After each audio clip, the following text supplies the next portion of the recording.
Hi students, welcome to PhD jobs and admission. This is Gauri.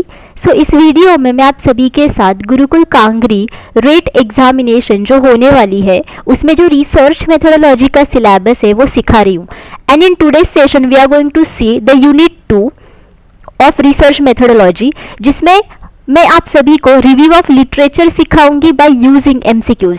So in today's session मैं आप सभी को exactly review of literature होता क्या है, what is the importance of review of literature, types of review of literature, ये सारे topics हम लोग डिस्कस करेंगे।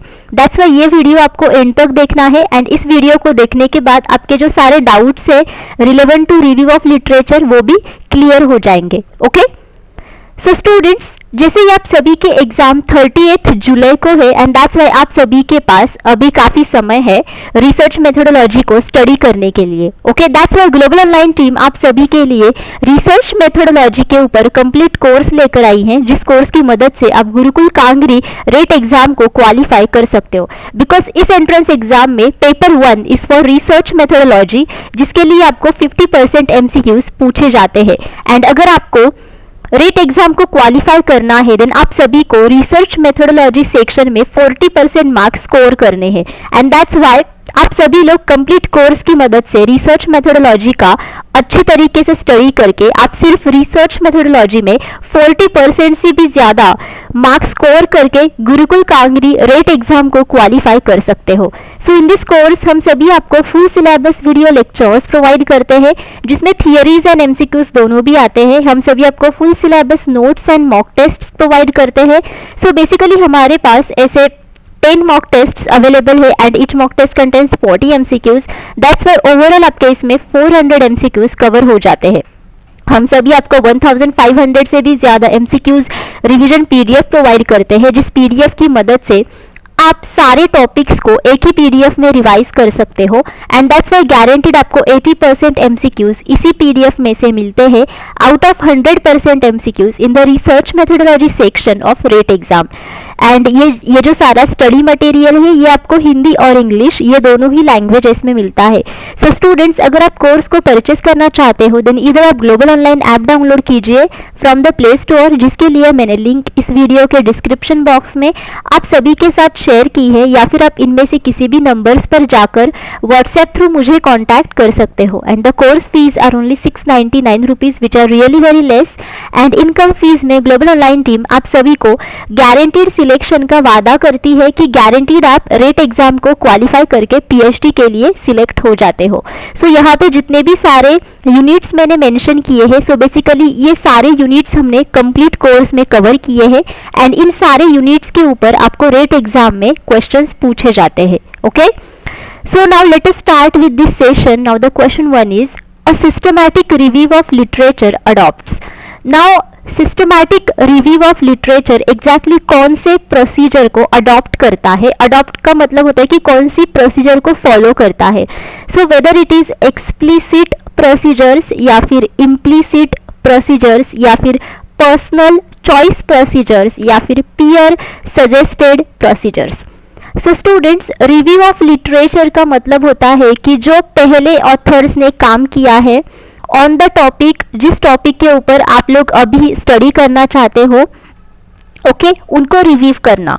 Okay and systematic review of literature ये एक रिव्यू ऑफ लिटरेचर का टाइप है।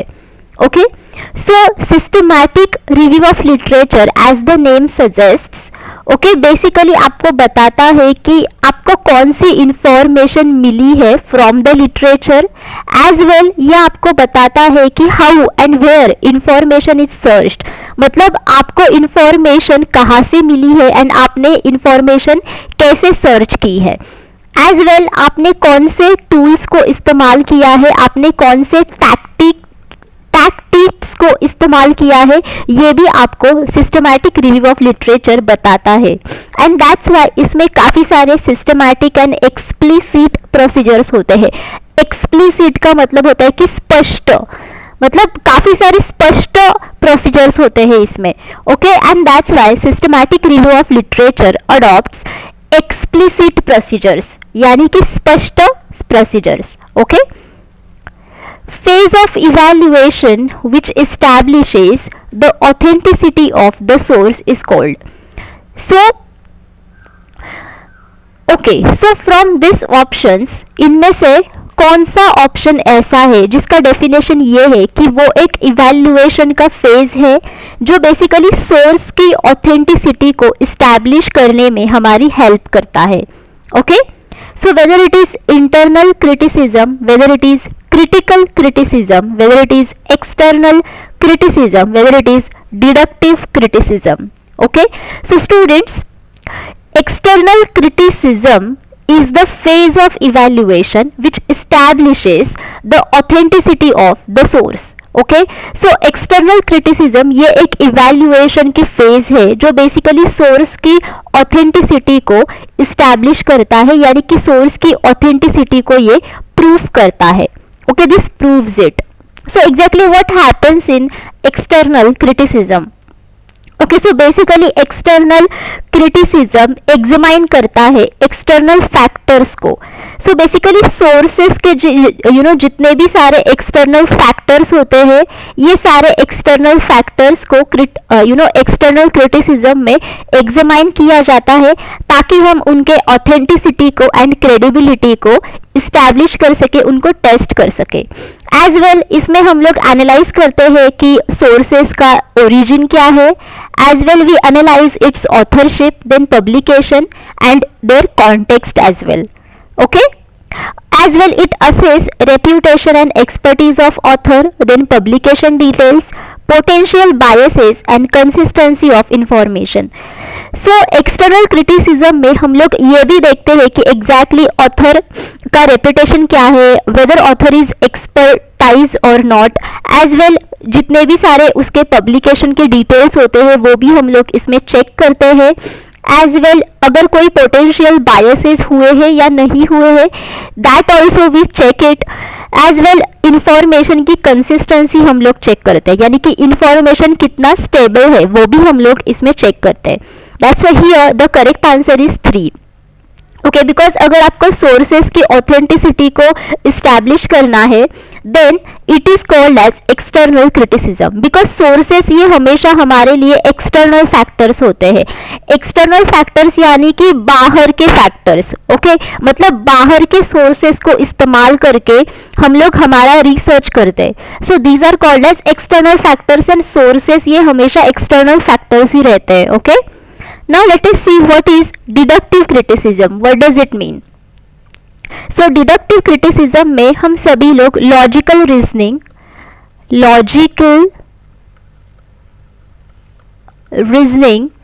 and general principles का इस्तेमाल करते हैं. general principles का इस्तेमाल करते हैं ताकि हम किसी भी आर्ग्यूमेंट को या फिर क्लेम को चेक कर सके, वेदर अगर कोई भी पर्टिकुलर क्लेम या फिर आर्ग्यूमेंट कितना वैलिड है एंड उसका कोहेरेंस कितना है, वेदर इट इज ऑथेंटिकेट और नॉट. अगर आपको ये चेक करना है देन उसके लिए आप logical reasoning and general principles का इस्तेमाल करते हो. So this is called as deductive criticism. Okay, now what is internal criticism? So अगर आपको किसी भी रिसर्च प्रोसेस की इंटरनल कंसिस्टेंसी, उसका लॉजिकल कोहेरेंस एंड एविडेंस अगर आपको चेक करना है देन उसके लिए आप इंटरनल क्रिटिसिज्म करोगे. एंड यहाँ पे आप with in a specific source या फिर आर्ग्यूमेंट को चेक करते हो, यानी कि with in a specific source और आर्ग्यूमेंट जितने भी सारे इंटरनल कंसिस्टेंसीज होते हैं, लॉजिकल कोहेरेंसेस होते हैं एंड एविडेंस होते हैं, वो आप इसमें चेक करते हो एंड उनके बेसिकली आप रिलायबिलिटी एंड वैलिडिटी को यहाँ पे चेक करते हो. Okay, within the internal criticism. All of you understood, and that's why over here your correct answer is 3. Because phase of evaluation which establishes the authenticity of the source is called as what? External criticism. Okay, so don't confuse within these criticism types. So here your correct answer is 3.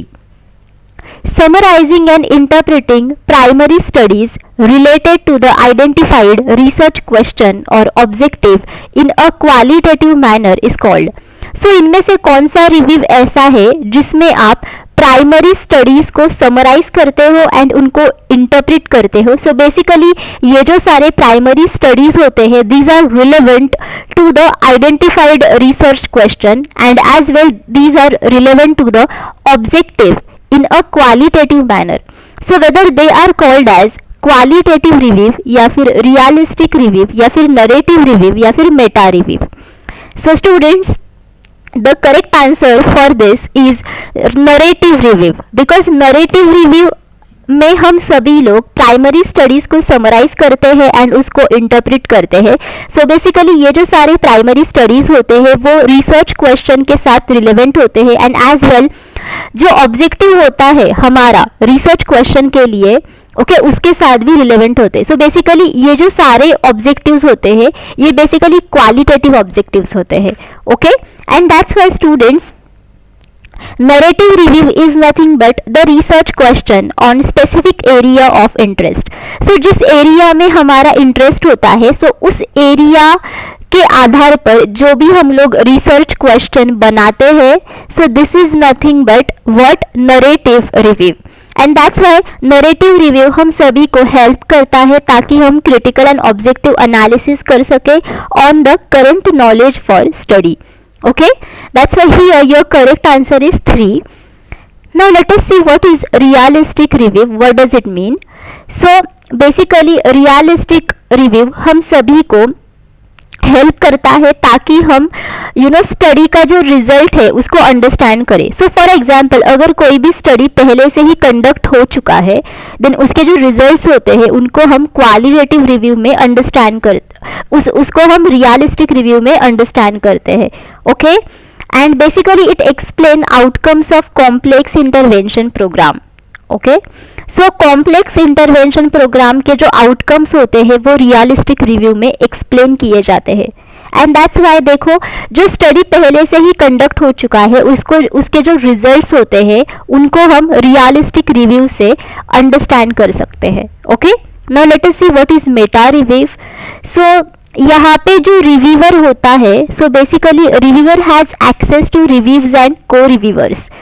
So for example meta review. So meta review में एक reviewer होता है. सो ये reviewer बाकी के को reviewers को observe करता है एंड एज वेल रिव्यूज को भी ऑब्जर्व करता है ताकि उनकी ऑथेंटिसिटी, वैलिडिटी एंड रिलायबिलिटी को हम लोग चेक कर सके. So this is called as meta review. And what is now qualitative review?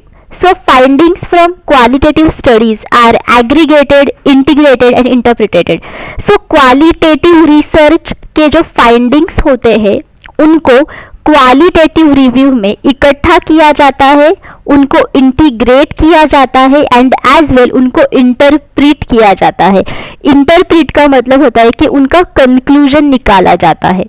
Okay? Fine, and that's why here your correct answer is 3, that is narrative review. Because primary studies को summarize करना and उनको interpret करना and basically ये सारे primary studies अगर research question के साथ relevant होते हैं, then in that situation उसे narrative review कहा जाता है, because narrative review is itself a research question, okay, on specific area of interest. Okay, that's why here your correct answer is 3. Which among the following is a secondary source of data? Now इनमें से कौन सा secondary source of data है? So whether it is archival data, whether it is participants diary, whether it is national sample survey, organization data या फिर oral narratives. So students, अभी तक हमने बहुत सारे research methodology के ऊपर questions देखे हैं, but the most important thing is that कि किसी भी रिसर्च मेथोडोलॉजी में या फिर किसी भी रिसर्च प्रोसेस में दो प्रकार के सोर्सेस होते ही है डेटा के. वो होते हैं primary source of data and the another one is secondary source of data. So as the name suggest primary. So primary source of data ये हमेशा यूजर या फिर रिसर्चर खुद कलेक्ट करता है. Okay, so primary source of data is the data जो user या फिर रिसर्चर खुद कलेक्ट करता है. And secondary source of data यानी कि ऐसा डेटा जो फर्स्ट हैंड यूजर या फिर रिसर्चर कलेक्ट नहीं करता है.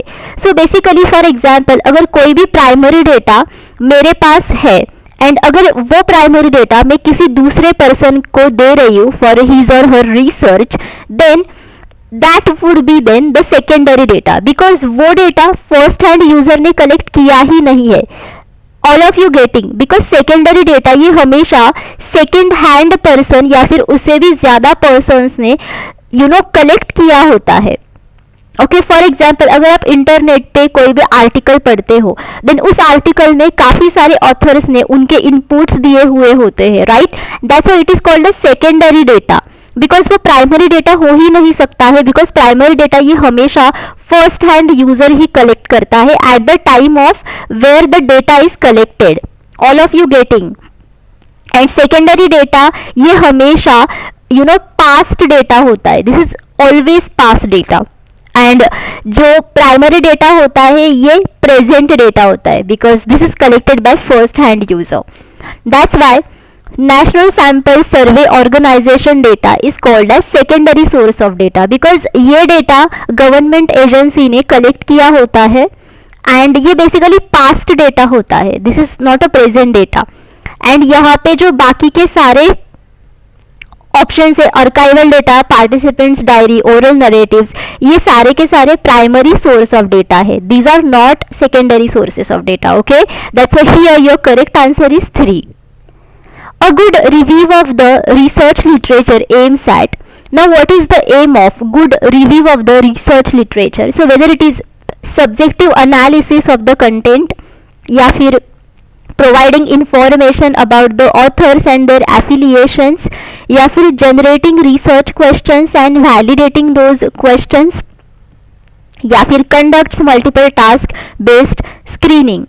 So students, जो good review of research literature होता है उसके काफ़ी सारे एम्स होते हैं एंड उनमें से सबसे पहला एम होता है कि increasing knowledge about research problem.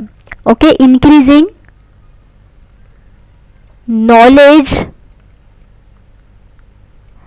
About research problem. So for example आपके पास किसी भी प्रकार का रिसर्च प्रॉब्लम है एंड अगर आपको उसके नॉलेज को इंक्रीज करना है, देन फॉर दैट आप good review of research literature करोगे and this is the aim of it. Now the second aim is identify research gaps. अगर कोई भी रिसर्च गैप्स है देन उनको भी अगर आप आइडेंटिफाई करते हो, then this is again the aim of good review of the research literature. Research gaps का मतलब होता है कि पिछले पास्ट स्टडीज में जितने भी सारे ऑथर्स है, अगर उनमें से किसी ऑथर में से किसी भी प्रकार का रिसर्च में कुछ हिस्सा रह गया है क्या, या फिर कुछ टॉपिक ऐसा है जिसको रिसर्च करना वो लोग भूल गए हैं. So this is called as research gaps and that's why research gaps हमें जानना बहुत इंपॉर्टेंट होता है, बिकॉज रिसर्च गैप से ही हमें समझ में आता है कि एग्जैक्टली किस टॉपिक के ऊपर हमें रिसर्च करना चाहिए. Okay, then as well it basically raises the research question and validating them. then research question को भी हम लोग बढ़ावा दे सकते हैं and as well research question को अगर आपको validate करना है then इसके लिए भी आप good review of research literature करते हो. as well you can minimize possibility of unintentional duplication of work. then you also avoid unintentional duplication of work.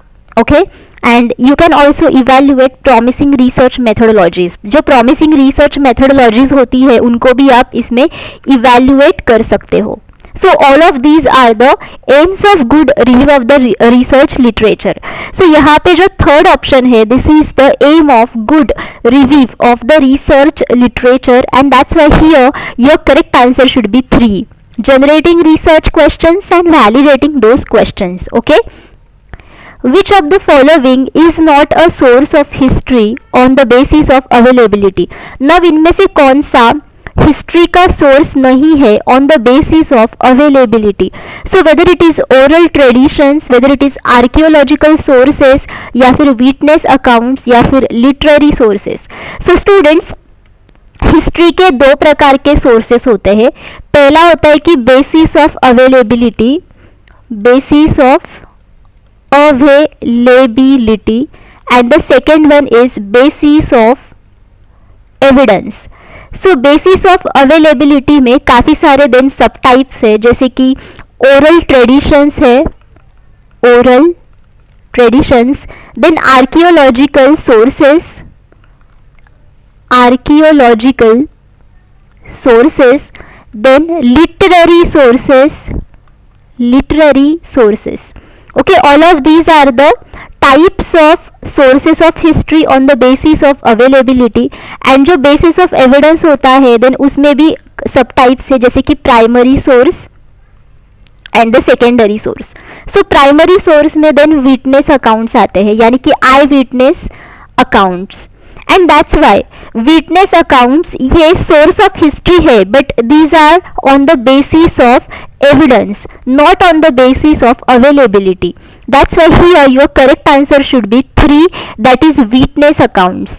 देखो हिस्ट्री को हम लोग स्टडी करते हैं बिकॉज हिस्ट्री को स्टडी करने से हम पास्ट इवेंट्स को जान सकते हैं, एंड पास्ट इवेंट्स को जानने के बाद हम लोग पास्ट के जो इफेक्ट्स होते हैं उनको हम लोग प्रेजेंट के लिए स्टडी कर सकते हैं, एंड एज वेल हम लोग फ्यूचर के लिए भी स्टडी कर सकते हैं.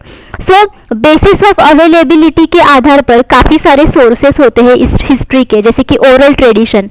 सो ओरल ट्रेडिशन का मतलब होता है कि ऑटोबायोग्राफीज. ओके, सो काफ़ी सारे ऑटोबायोग्राफीज को भी स्टडी करके हम लोग हिस्ट्री को स्टडी कर सकते हैं, and we can also collect the data as well. काफ़ी सारे आर्कियोलॉजिकल सोर्सेज भी होते हैं, जैसे कि for example monuments. Then there are lots of literary sources. Literary sources का मतलब होता है कि books, then biography books, all of these are the literary sources, right? These are basically the literature. आप काफ़ी सारे लिटरेचर को पढ़ के भी डेटा को कलेक्ट कर सकते हो. एंड बेसिस ऑफ एविडेंस के आधार पर अगेन दो सोर्सेज के टाइप्स है, जैसे कि प्राइमरी सोर्स. मैंने आप सभी को अभी बताया कि primary source is the source जो फर्स्ट हैंड यूजर कलेक्ट करता है. फॉर एग्जाम्पल, अगर पास्ट जमाने में कोई भी पर्सन था जो कि आई विटनेस था, देन आई विटनेस से अगर किसी भी पर्सन ने इंफॉर्मेशन ली है, then this could come under primary source.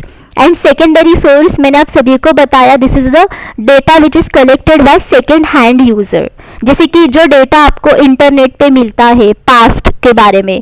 So this come under secondary source of data, and that's why source of history on the basis of availability are oral tradition, then archaeological sources and literary sources, and witness accounts are the source of history on the basis of evidence. Okay, which stage in the research creates a working thesis for the research paper by specifying and organizing the category of information. So research में इनमें से कौन सी stage ऐसी है जो working thesis को create करती है ताकि हम रिसर्च पेपर को बना सके by specifying and organizing the category of information. So whether it is research design, whether it is developing a hypothesis, then review of the literature, then analysis of data. देखो research में काफ़ी सारे stages होते हैं, जैसे कि शुरुआत तो आइडेंटिफिकेशन ऑफ रिसर्च प्रॉब्लम से ही होती है. देन आफ्टर दैट आप रिलेवेंट लिटरेचर को देखते हो, देन आफ्टर दैट आप हाइपोथेसिस को फॉर्मुलेट करते हो, देन उसी हाइपोथेसिस को टेस्ट किया जाता है, and before testing the hypothesis data को कलेक्ट किया जाता है, देन उसी डेटा को एनालाइज किया जाता है, एंड आफ्टर दैट आपको रिजल्ट्स मिलते हैं, देन उन रिजल्ट्स को इंटरप्रेट किया जाता है, देन कंक्लूजन मिलता है, and as well you discuss the results. So all of these are the different stages in research. So let us see here first of all the stages of research. Now first is research design. So research design is the framework of your research. Okay, framework का मतलब होता है कि एक outline है जिसमें आप decide करते हो कि आपको कौन से data collection and data analysis methods को यूज करना है for your research process. Developing a hypothesis. So hypothesis में बेसिकली आप रिसर्च के रिजल्ट्स को प्रेडिक्ट करते हो, एंड हाइपोथेसिस बनाना बहुत इंपॉर्टेंट बात होती है बिकॉज आप रिसर्च क्वेश्चन को अगर स्टडी करना चाहते हो, उसको अगर आप टेस्ट करना चाहते हो, देन हाइपोथेसिस के जरिए ही आप रिसर्च क्वेश्चन को टेस्ट कर सकते हो. रिव्यू ऑफ द लिटरेचर, जैसे कि मैंने आप सभी को बताया, and this is the topic of our today's session. Review of the literature में हम प्रीवियस लिटरेचर को रिव्यू करते हैं, ओके ताकि हम सभी लोग अभी का जो रिसर्च है उसको कर सके। सो जब भी हम लोग रिसर्च क्वेश्चन को बनाते हैं, उसको फॉर्मुलेट करते हैं, देन बेसिकली उसको फॉर्मुलेट करने के लिए हमारे पास पहले से ही एक थीसिस होता है, but this thesis is the primary thesis, और यू कैन से ये बेसिकली एक वर्किंग थीसिस नहीं होता है। जैसे ही आपको इंफॉर्मेशन मिलती है वैसे ही आप वर्किंग थीसिस को फॉर्मुलेट करते हो। देखो, वर्किंग थीसिस एंड जो हमारे पास प्राइमरी थीसिस होता है उसमें काफी डिफरेंस है। प्राइमरी थीसिस के आधार पर आप रिसर्च क्वेश्चन को टेस्ट नहीं कर सकते हो, but based upon the working thesis you can test your research question, and as well based upon the working thesis आप रिसर्च पेपर को भी बना सकते हो। ओके, एंड दैट्स वाई इसी वर्किंग थीसिस को बनाने के लिए रिव्यू ऑफ द लिटरेचर आपको बहुत हेल्प करता है, बिकॉज जैसे कि मैंने आप सभी को बताया कि रिव्यू ऑफ द लिटरेचर की मदद से हमें काफी सारे नॉलेज मिलता है on the current research topic, as well हमें ये भी समझ में आता है कि आपको कौन से रिसर्च मेथोडोलॉजीज यूज करने हैं, as well you can understand कि रिसर्च में कोई गैप है या नहीं। So these are the different cases कि आपको समझ में आता है। As well review of the literature आपको हेल्प भी करता है ताकि आप रिसर्च क्वेश्चन को रेज कर सके, आप उसको वैलिडेट कर सके। दैट्स व्हाई अगर आपको वर्किंग थीसिस बनाना है for your research paper, then उसके लिए रिव्यू ऑफ द लिटरेचर आपको बहुत हेल्प करता है। Okay, that's why here your correct answer is 3। And data analysis में डेटा को कलेक्ट किया जाता है, देन डेटा को मॉडिफाई किया जाता है, एंड एज वेल डेटा को इंटरप्रेट किया जाता है। ओके, सो जो डेटा के साथ जो भी आप लोग करते हो ताकि डेटा से आपको यूजफुल इंफॉर्मेशन मिल सके, सो ये सारे प्रोसीजर्स डेटा एनालिसिस में आती है। Okay, literature is now literature exactly क्या है? So whether it is a written record, whether it is published record, whether it is unpublished record, or all of this. So literature ये सब है। Literature में written record भी हो सकता है, इसमें पब्लिश्ड रिकॉर्ड भी हो सकता है, अनपब्लिश्ड रिकॉर्ड, एवरीथिंग। सो लिटरेचर बेसिकली क्या होता है? लिटरेचर का मतलब होता है कि जो पास्ट में जितने भी सारे ऑथर्स ने काम किया है रिसर्च टॉपिक के ऊपर, जिस टॉपिक के ऊपर आप अभी काम करना चाहते हो, ओके, सो उसके रिगार्डिंग जितनी भी सारी इंफॉर्मेशन होती है, it is called as literature. All of you getting? And इसका मतलब ये है कि वो रिकॉर्ड रिटन भी हो सकता है, मतलब लिखा हुआ, वो रिकॉर्ड पब्लिश्ड भी हो सकता है, यानी कि किसी भी जर्नल में वो रिसर्च पेपर पब्लिश हुआ है, या फिर वो अनपब्लिश्ड भी हो सकता है, यानी कि किसी भी प्रकार का बुक या फिर इंटरनेट पे अगर कोई भी इंफॉर्मेशन अवेलेबल है, then that. So all of these are the literatures. Okay, literature review is not similar to. Now literature review इनमें से किसके साथ सिमिलर नहीं है? So whether it is annotated, bibliography, या फिर अब्स्ट्रैक्ट, या फिर सर्वे, या फिर ऑल ऑफ दिस। सो इनमें से किसी भी चीज के साथ लिटरेचर रिव्यू सिमिलर नहीं है, बिकॉज एनोटेटेड बिब्लियोग्राफी में काफी सारे यू कैन से कि रेफरेंसेस होते हैं जिनको आप लिस्ट करते हो, एज वेल यू कैन से कि इसमें काफी सारे बुक्स भी आप लिस्ट आउट करते हो। Okay, so this is called as annotated bibliography, and this is not literature review. Literature review का मतलब होता है कि प्रीवियस लिटरेचर को रिव्यू करना। ओके, सो एनोटेटेड बिब्लियोग्राफी में आप प्रीवियस लिटरेचर को रिव्यू नहीं कर रहे हो। Okay, you are only listing the references जिनको आपने यूज किया है for your current research, as well इसमें काफी सारे बुक्स होते हैं जिसमें काफी सारे टॉपिक्स होते हैं which are relevant to the current research topic. Abstract यानी कि summary of your whole research process, and survey is the data collection method. Okay, that's why here your correct answer is four all of this, because इनमें से किसी भी के साथ literature review similar नहीं है।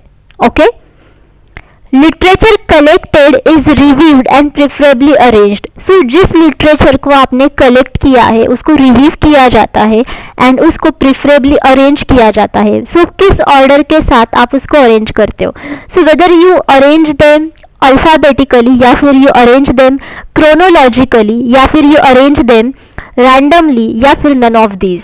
सो बेसिकली स्टूडेंट्स, जो literature आपने कलेक्ट किया है उसे क्रोनोलॉजिकली अरेंज किया जाता है। क्रोनोलॉजिकली का मतलब होता है कि आपने जिस प्रकार लिटरेचर को कलेक्ट किया है according to the time period. Okay, so according to the time period उसे अरेंज किया जाता है. फॉर एग्जाम्पल, अगर किसी भी लिटरेचर को आपने 1 मंथ पहले कलेक्ट किया है एंड उसको रिव्यू किया है, देन उसको आप सबसे पहले लिखोगे. एंड 1 मंथ के बाद में जितने भी लिटरेचर्स आपने कलेक्ट किए हैं उनको आप उसके बाद लिखोगे.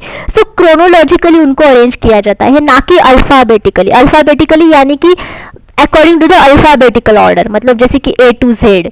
ओके, एंड रैंडमली तो किया ही नहीं जाता है. जैसे ही आप यू कैन से लिटरेचर को according to the time period collect करते हो, so according to that it is arranged. Okay, that's why here your correct answer is 2.